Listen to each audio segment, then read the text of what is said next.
talking to Tony Lowry and his team about his game that he designed around the Universal Theme of Extinction for the Global Game Jam 2011. We had a quick chat with him and his team about his game Mankind, a PC-based game about the extinction of the world.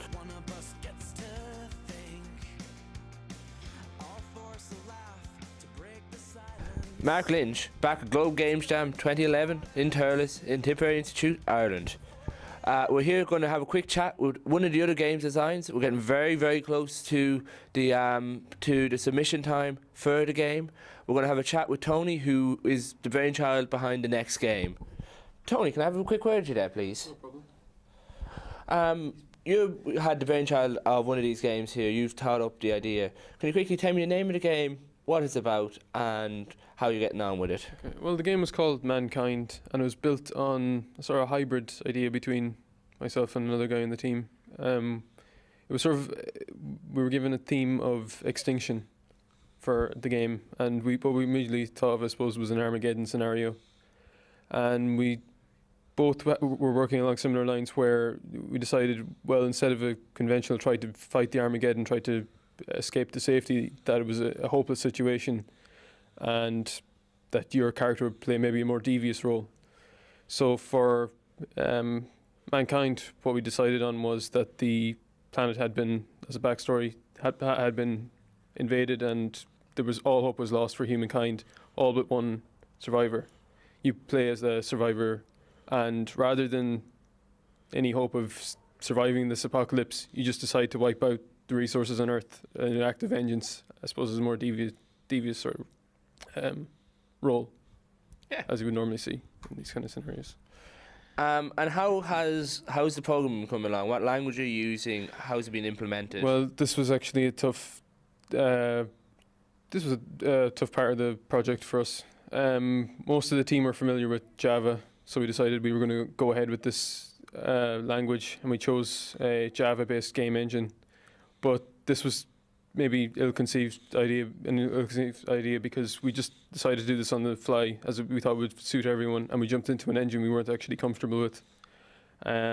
So we had a lot of issues with that particular, line of development, and we decided halfway to scrap what we had done and move to Microsoft's XNA platform with Visual C Sharp and Visual Studio tools. Great. And how have you been finding the actual the team end of it? Did you guys know each other before you got here, and were you veterans of the Global Games Jam?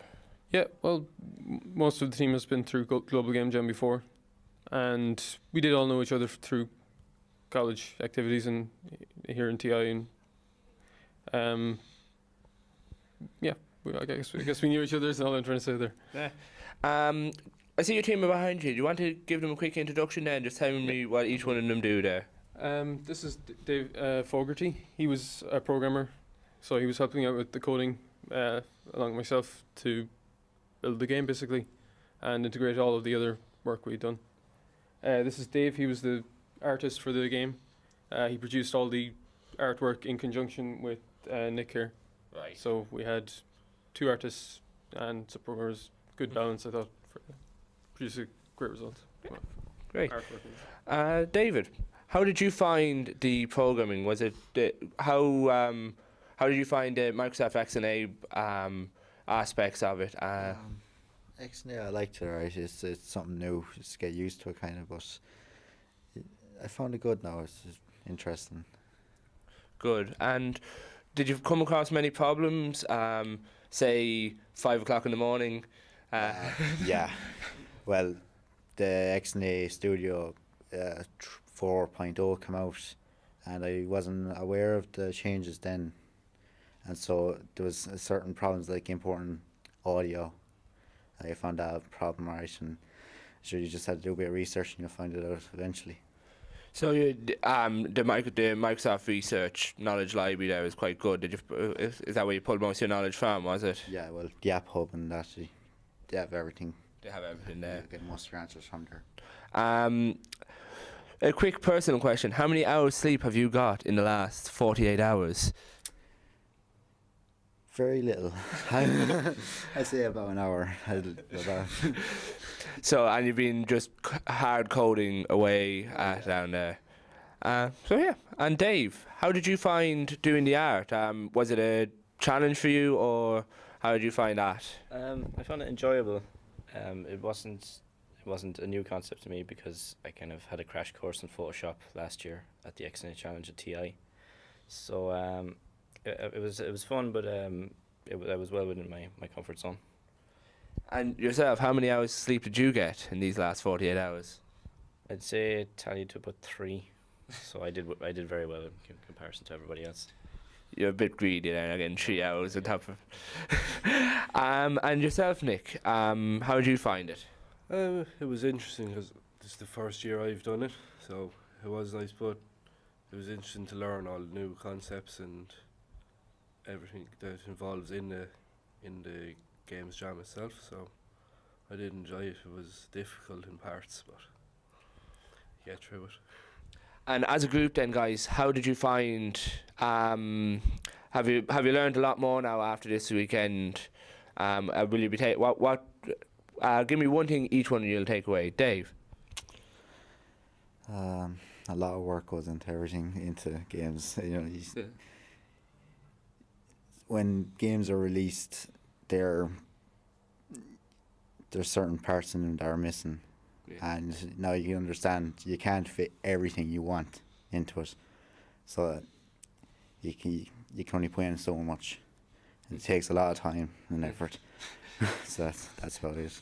So you be taking away a good perseverance with you this weekend. And Dave, I think rather than a technical aspect, I think I've learned a lot more about team dynamics. In that organization and having everyone on a level is extremely important. So you need to have everyone right up to date and hold regular meetings. And I think I'll be doing a lot more of that in my future projects. That's good to hear. And yourself, Nick? Well, basically learn you're not going to get a #1 seller in 2 days anyway.